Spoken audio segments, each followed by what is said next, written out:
Okay. All right, so with momentum, what's the symbol, the variable for momentum? It's P. Little p, that's right. And your main equation is mass times velocity, right? Yep. Now, elastic collisions. Do you know what it means if it's an elastic collision? Like when they collide and they bounce back. Yes, they bounce off each other, right? With inelastic collisions, they either stick together in the end or they start together and they separate. Oh, okay. And an example of starting together and separating is like a bullet inside a gun. They're starting together, and after you fire the gun, the bullet comes out of the gun. All right? So that's inelastic collisions. The thing that I think knowing Miss Swope, she'll do this, so I'm just going to teach you something she hasn't done yet. For elastic collisions, the total kinetic energy before also equals the total kinetic energy after. Now, when we talk about the total kinetic energy, what we're saying is 1/2 mv squared before equals 1/2 mv squared after. Now, you might have two objects before and after. So you might have to do 1/2 mv squared for object 1, and then 1/2 mv squared for object 2, and then after, this is all before, right? And then after you have object 1 and object 2. So you'll have a 1/2 mv squared before and after. And so you know that kinetic energy's equation is 1/2 mv squared. So I think she's going to start using this as well, maybe in some of these problems. If it's elastic, the collision, if it's an elastic collision, the energy before equals the energy after, and the momentum before equals the momentum after. If it's inelastic, let's say they stick together or they start together, the momentum before equals the momentum after. That you can use. But you cannot use the kinetic energy equations in the inelastic collision. You can use them, but they're not equal. The kinetic energy before does not equal the kinetic energy after. And if it's inelastic, it's like the kinetic energy before minus the kinetic energy after gives you your change in kinetic energy. This is like the kinetic energy lost. She might ask you how much kinetic energy was lost. So if it's inelastic, you're going to have some loss in kinetic energy, but if it's elastic, then there's no loss in kinetic energy. Okay. Does that make sense? Yeah. Okay, good. So now let's start doing problems. Or let's do the ice skaters. You want to do that? Okay. The ice skaters, here's a guy, and these are his ice skates, and he's going to grab onto a girl, and here are her ice skates. And they're going to, at first, he's moving this way. Let's say his mass is 65 kilograms, and he's moving this way at 3.0 meters per second. And let's say her mass is 45 kilograms, and she's moving this way at 1.0 meters per second. So the question is, what's their final velocity? And by the way, that he's going to grab on and they're going to hold on to each other after they collide. So they stick together. So in that case, there's going to be some loss of kinetic energy. Stick together. So, but just do the momentum first. Do you agree with this equation? This is before, right? Equals m1 plus m2 because they stick together times the final velocity. Is that what you're saying? Yes. Okay, great. So let's do 65 times 3.0 plus 45 times 1.0. Do you like that? Yep. And oh, by the way, if she were moving towards him, what would we have to do to her velocity? We will have to make it negative. Yeah, because it's the opposite direction. And they're not going to tell you to do that. You just have to remember that if somebody's going in the opposite direction, then you make one of them positive and one of them negative. And it doesn't really matter which one's positive and which one's negative as long as you make them opposite from each other, okay? Okay. And now their masses together would be 110 kilograms. And here's the final velocity. 195 plus 45. It's 240. Okay. Divided by 110. Okay. It's 218. 2.18. Yep. Okay, so final velocity 2.18 meters per second. Very good. She might ask you what's the loss in kinetic energy as the next question, okay? So the loss in kinetic energy, because it's inelastic, that means that kinetic energy is lost. So here's what you do. Beforehand, let's get their kinetic energy total, and after, let's get their kinetic energy total, and then we'll see what the difference is before and after. So beforehand, you had 1/2 mv squared for the man is 1/2 times his mass, 65, times his velocity, 3.0 squared, plus 1/2 mv squared for the lady. You see what I'm doing? Yeah. And if her velocity had been negative, like the other direction, you would square it so the negative would go away. So the total before, really quickly, we'll do 0.5 times 65 times 3 squared plus 0.5 times 45 times 1 squared. So we get 315 joules. Remember that kinetic energy is in joules. That's before. Now let's do after. Now after, it's like they're one object, right? So 1/2 mv squared after is 1/2 times 110, and their velocity after, what was that? 218. 2 And don't forget to square it with this kinetic energy. You have to square the velocity. So 0.5 times 110 times 2.18 squared. So after, it's 261.4 joules. So how much kinetic energy was lost? See how you would subtract them to see how much before and after? You subtract the before and after.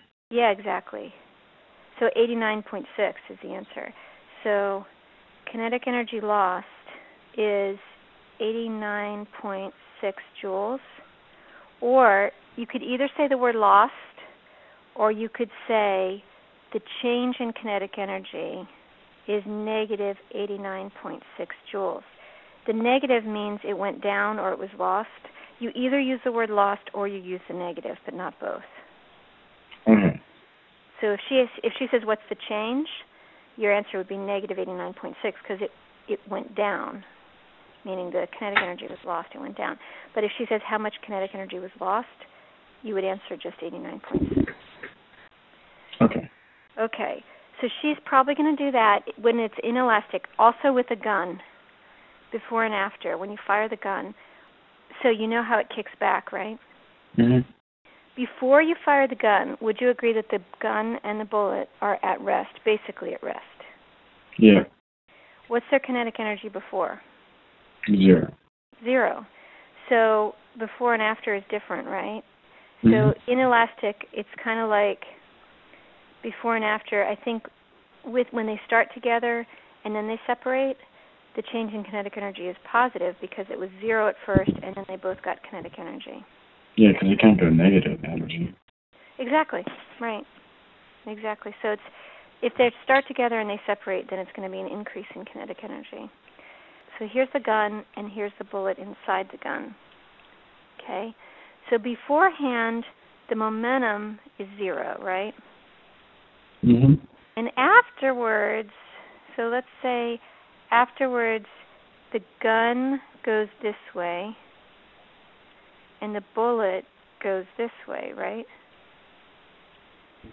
And so afterwards, the gun has like mass times negative velocity because it goes backwards, and the bullet has mass times positive velocity.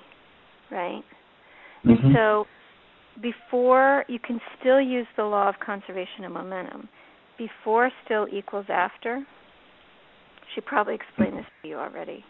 But before was 0, and after is going to be a negative momentum for the gun because of the negative velocity, and a positive momentum for the bullet. And so you see how the total afterwards is still 0. And the momentums are the same. And it's weird to think that the gun and the bullet have the same momentum, but they have the same momentum, but they don't have the same velocity. Here's the difference. The gun has a big mass, right? And but the bullet's going faster. Yeah, and a small velocity. And the bullet has a tiny mass with a very big velocity.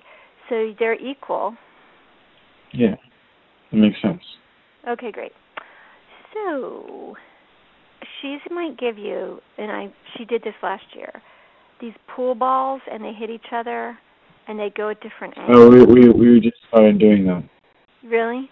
Let's try that. We just started doing that. Find that one? We had a car crash, and one car was going north, was going east, and the other one was going north, and we had to find out what the displacement was and everything. Oh my gosh, that's going to be great. She's going to do one where there's a pool ball. Do you have your book by any chance? Yeah. Can you look for the example with the pool ball at 30 degrees and 60 degrees? Yes. A stationary billiard ball with a mass of 17 kilograms is struck by an identical ball moving at 4.0 meters per second. Mm-hmm. After the collision, the second... What? Is there one that's moving coming from the left side or the right side?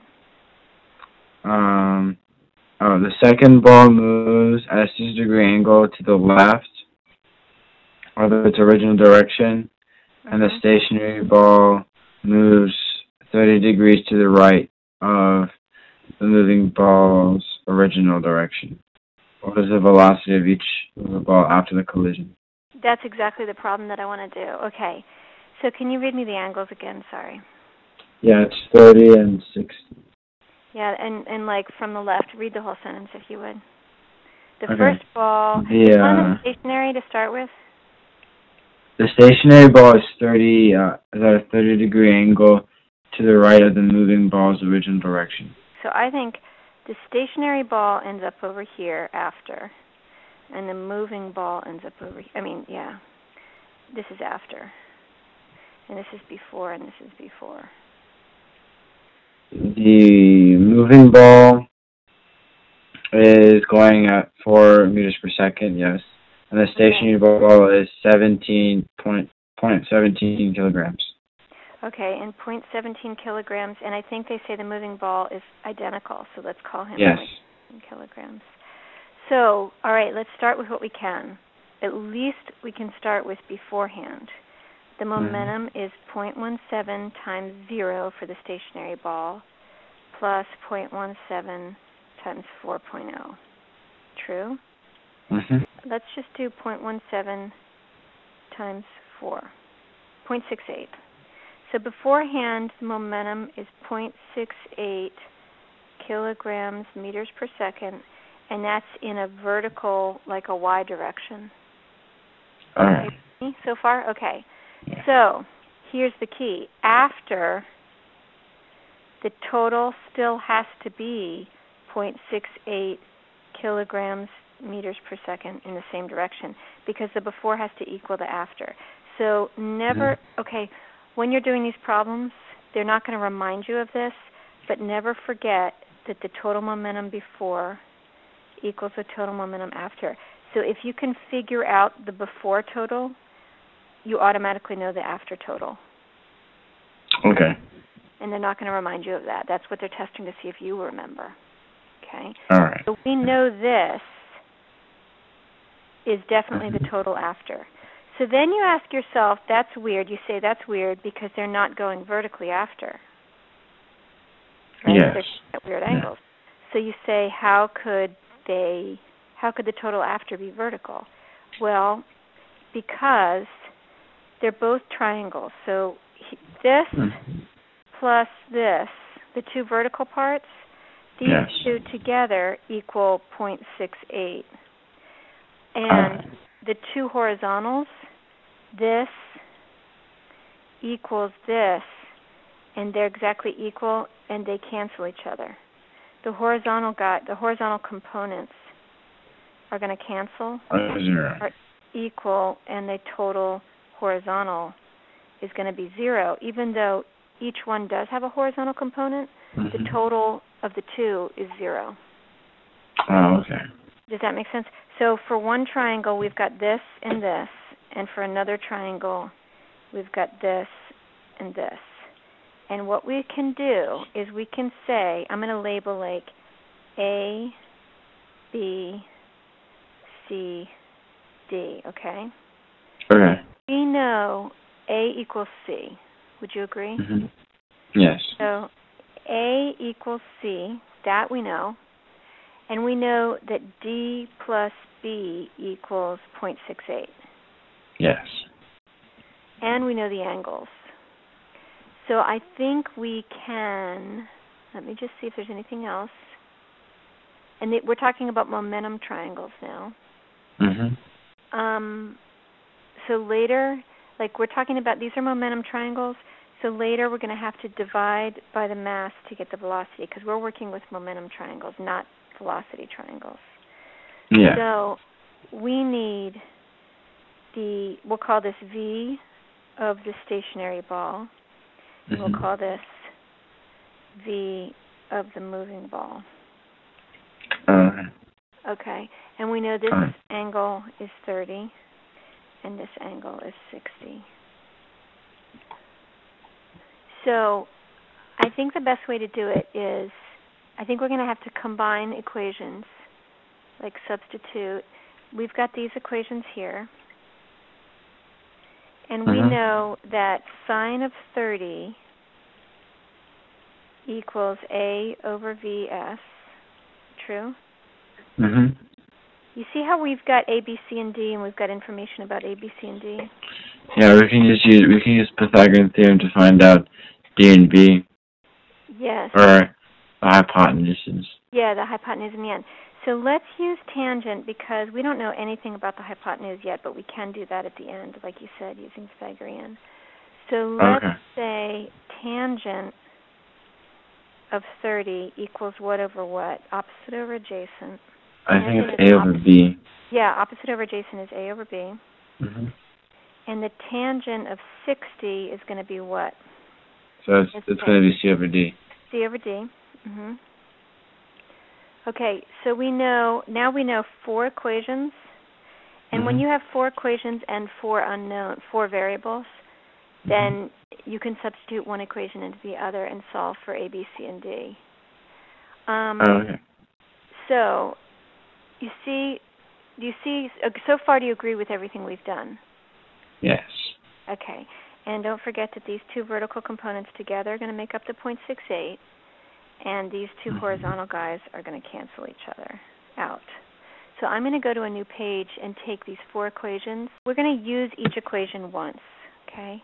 I'm going to take the A equals C equation, and I'm going to use it by substituting C in for A. So I'm going to say tangent of 30 equals C over B. Are you okay with that? Yes. So I just used A equals C, because I substituted. All right, and I used this one. Now I'm going to take C, when I rearrange this, C equals tangent of 60 over D. No, times D. Yeah. I just rearranged this equation. Tangent of 60 times D equals C. So I'm going to take that and plug it in right here. So I'm going to say tangent of 30 equals tangent of 60 times D, which was C, right, over B. Okay, now I only have one more equation to use. It's this one right here. Now I'm going to get rid of this B, and I'm going to say B equals 0.68 minus D. And so I'm going to put it in right here. And I'm whittling down to one variable is what I'm trying to do. I'm substituting each equation in so that I end up with only one variable to solve for. Tangent of 60 times D over 0.68 minus d, which I plugged in for b. So I just used this equation. So now we've used each equation once. If you use equation twice, you end up coming to a dead end. You use each equation only once. This is now an equation with only one variable. The d is the only unknown. So we got rid of 3 variables by substituting in 3 equations.